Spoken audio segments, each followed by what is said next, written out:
Wadya Balanira Lauta kang winarni Radyan Werkodara Warsa Nganjikeng putra Gatotkaca Soden Maglis Sapalanira ing Pranacaka dingin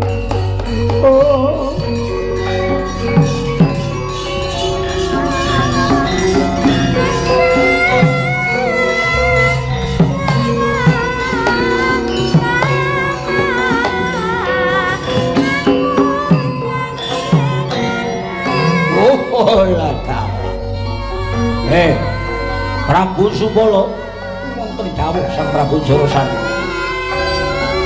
Aku iki nganti gumun setahun jembleng serendeng iki sira iku telaten temen prapta ning Magoda. Nggih. Langkung-langkung dinten menika kula badhe nderek bela sungkawa.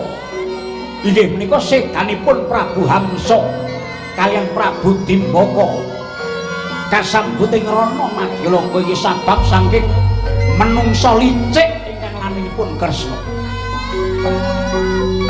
Sang Prabu Hamsa mangsah yudha pejah dening Baladewa. Kresna damel cara nyebar kabar yen Prabu Hamsa ana ratu mati dadi banyu. Prabu Dimbaka ratu kembaranipun percaya karo kabar-kabar ingkang lajeng nyemplung seganten dadi lan patine. Pancen Kresna niku ora perlu duripi. Ya lungguh Kang Prayoga.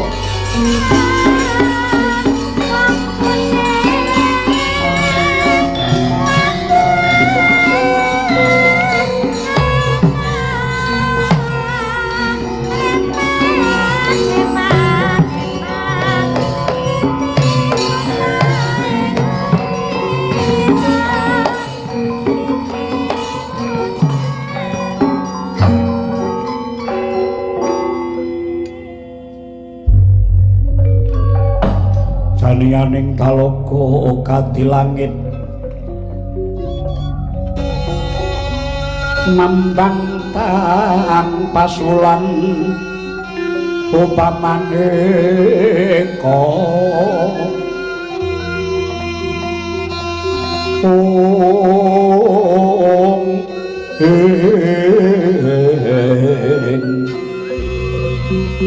Intan toya kusumaya suhu mawur lumrang kowe kang sari pindha jala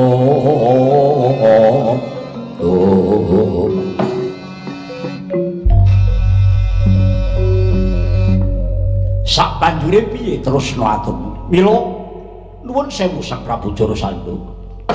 Wiwit dinten menika kejawi paduka kedah tansah prayitna ugi nuwun sewu wonten pawartos sing kedah kula aturaken dhateng paduka.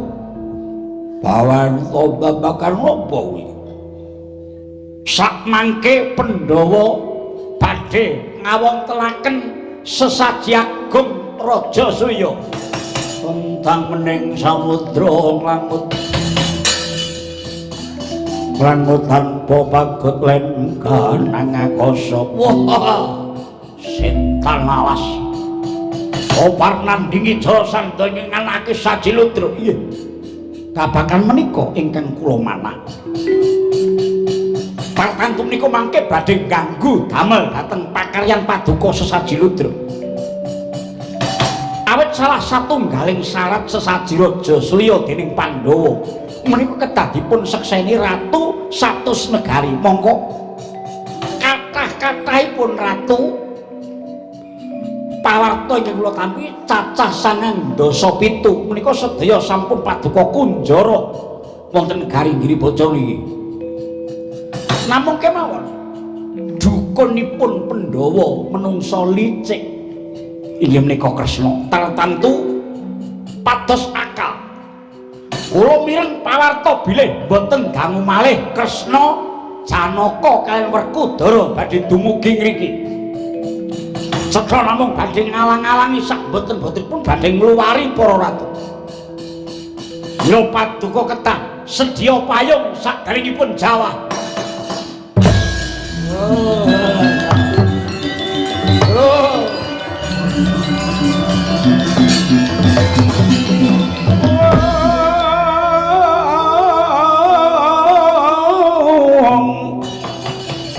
Kula padha mirahing sun prihatin Mas Bagong ijil menungsa ratata upama Kresna wani rene kaya mlebu kandhang singa sing lagi kluwen. Ananging Kresna badhe mlebet Giribajra menika mboten beta wadyabala. Kresna mlebet mriki mboten beta wadya. Oh, kok kendel men iki. Menika wong pamer kekendelan. Mong gandeng wong licik saged ugi mlebet kanthi cara ingkang boten kawanguran dening para prajurit Paduka. Saged ugi mlebet kanthi sesideman ingkang mekaten kula badhe atur pamrayogi. Oh, prayogane piye? Sepisan. Nuwun sewu.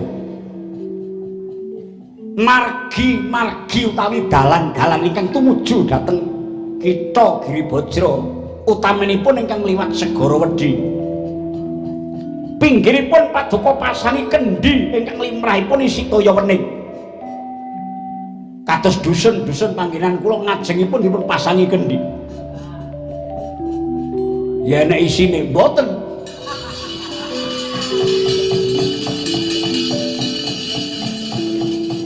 Pinggiring dalan dipasangi kendhi ingkang limrahipun isi toya wening tiyang liwat mriku ngelak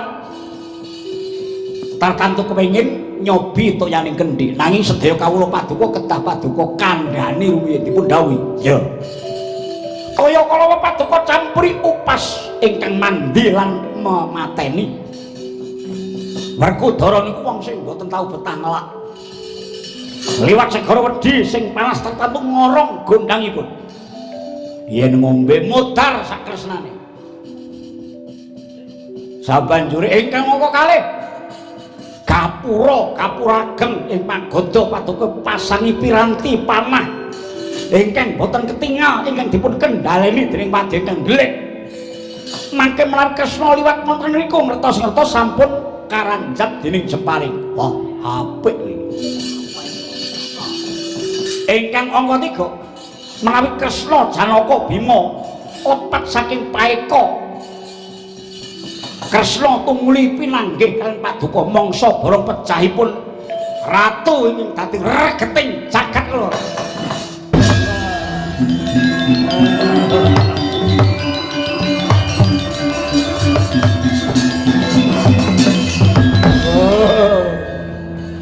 Ya tak pindah Jara Sanda oyaken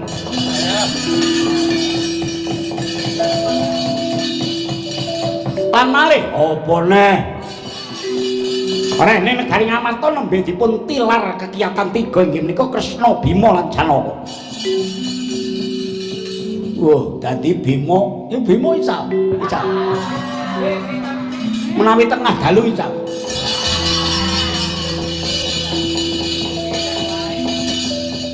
Lho tegese iki tiyang 3 kala ingkang kula aturaken bilih badhe tindak mriki. Kresna Janaka lan Bima. Oh, tegesipun negari Cintakapura nggih Ngamarta mung karinjeng kangke mawon. Pejahipun Kresna Bima Janaka wonten ing asta Paduka ing mriki. Bedhahing Ngamarta wonten kula. Wah.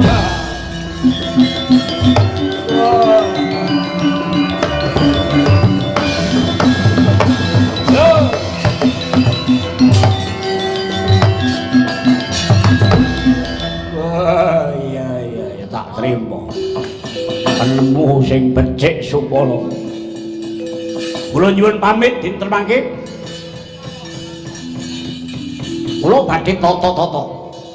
Kados pundi cara ingkang kula tempuh supaya Pandhawa aja nganti sida sesaji Rajasaya. Ala kebrebeken sak donya kok isine sesaji.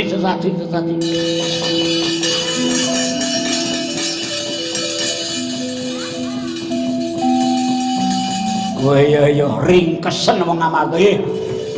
Kantune Celenggah mangsa bolong saestu kula nyuwun pamit Sakuraba.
Kresna tan tulus hanyagra ring Dara Arjuna wonten dawuh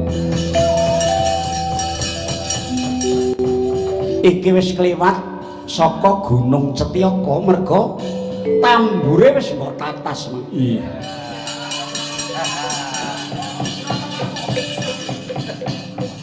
janji ana gunung gandengane kok mesti karo tambur. Wong saiki apa ngerti? Nanging kowe ngati-ati lho, iki mengko bakal liwat Segara Wedi. Inggih Segara Wedi. Iya. Upama mengko ana warung-warung cilik kowe mampir ana kono. Kowe sing prayitna ngati-ati merga Janaka. Kowe senengamu tontonan sing kaya ngono. Wonten menapa ana wong wedok joget sing ketok wetenge. Nggih Koko Prabu. Werkudara kuwi aja ndelok ora sudi. Timbang ketok wetenge mbok ketok kabeh. Ngomongamu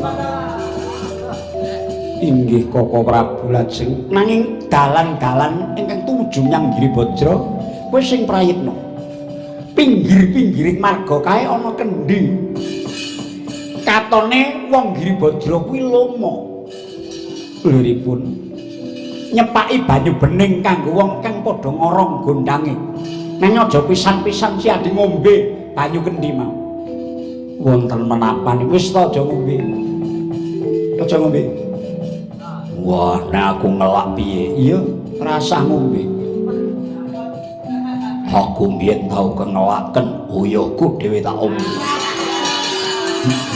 niku ya wong kurang ajar kuwi karone Werkudara ki nek toyang pirang ember apa ora kaya grojokan kejaba kuwi Werkudara aja liwat ngarep merga saeneng-enenge gapura aku weruh dipasangi piranti sandi sing diobahake saka kadohan siadi ketok liwat ing gapura nanging kowe mengko ajur rajah diranjap jemparing sing ora ketok wah menungso ora pantes diuripi ya kula golek Srana Sajiraja tak rewangi teko ing papan kene ngarep tak dongengake menyang Siadi iya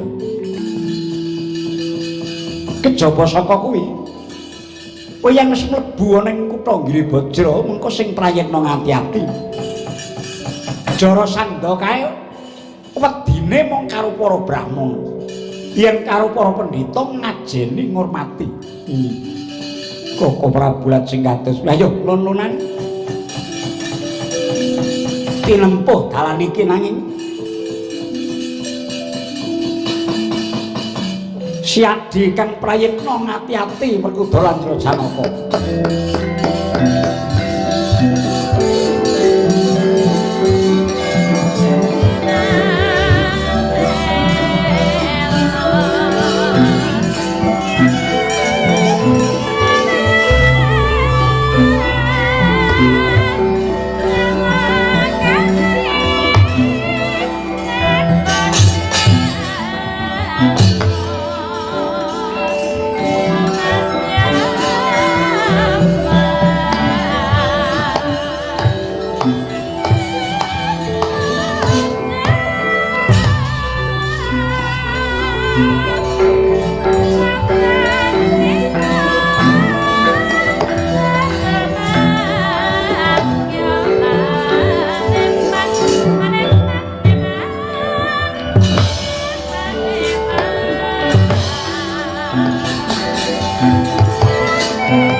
Wah, Kresna.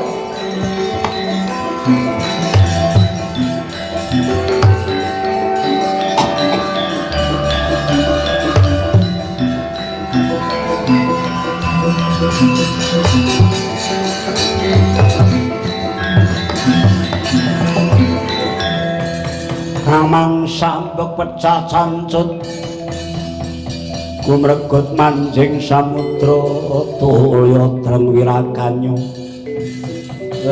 Ratu Ndarawati mlebu rene ya. Gandeng aku mbok tekani ya aku ngaturke raharja. Iya ya Prabu Jarasandha. Murimu Werkudara to. Iya. Sing dingkluk kuwi Janaka. Inggih Sang Prabu. Wah. Adolan nang omahku dadak nganggo bathik barang. Yo men. Iki nggone cabang. Cabang ki apa? Lambene muni sak gelem-gelem. Apa karepmu Kresna? Engko dhisik Sang Prabu. Babakan nggonmu sesaji ludra kanthi mateni para ratu kuwi swijining kaluputan ingkang gedhe. Ya. Sing ngarani luput aku lan wong sak donya. Lupute. Lho. Arep mbok pateni to Ratu 97. Sing ngomong sapa? Ya sakarepmu. Ning sing angka 2 wis marambah makaping nggonmu tansah mbiyantu menyang Supala. Mengko kowe ngerti yen to Supala kuwi wong luput, wong salah. Supala kok anggap luput salah. Supala kuwi ora sak utuhe salah. Dheweke urip rumangsa kok kendhaleni. Wong urip kuwi duwe kamardikaning urip. Ora kena pati uripe menungsa dicekel karo menungsa liya. Kowe ora wenang murba uripe Supala, kowe dudu sing maha kuwasa. Kowe ya dudu sing gawe urip. Kena ngapa kowe bakal merjaya ratu ingkang tanpa dosa? Kabar sumebar pawarta rata kok mbok gugu.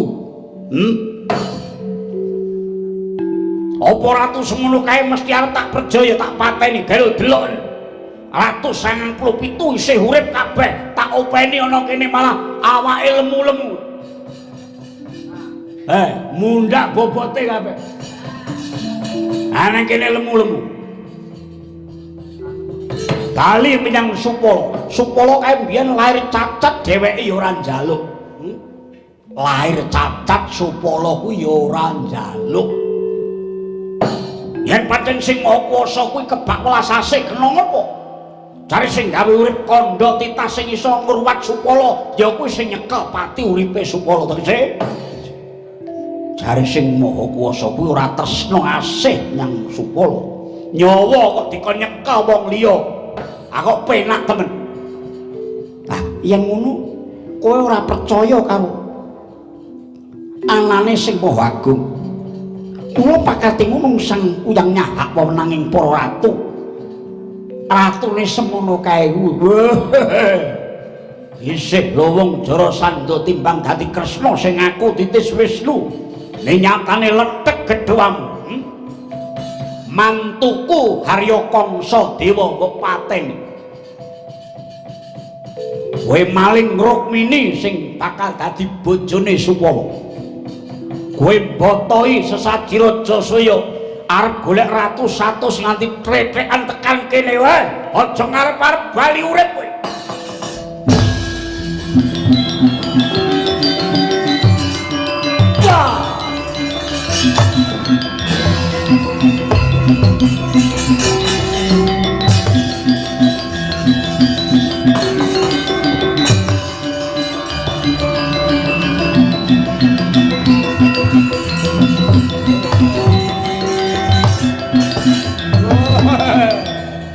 Druhun Simonon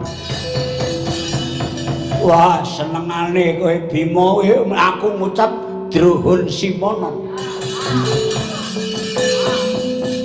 tukang nanti keceblak aku wah parat pancen kaya iwak kecemplung wae maju kokop ketemu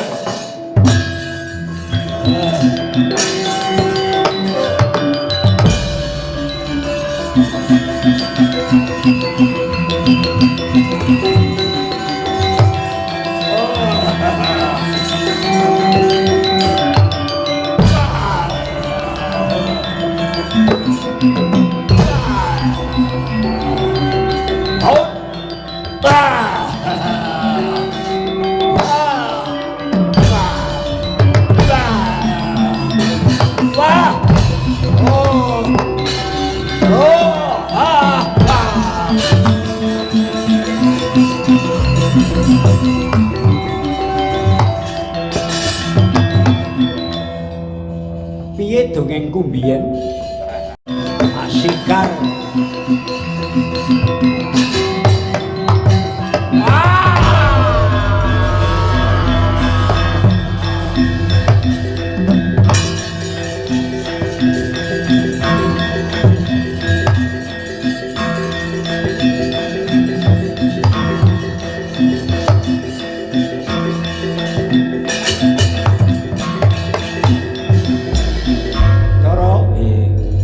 Babah depane lemah Jarasandha nggih. Lewari para ratu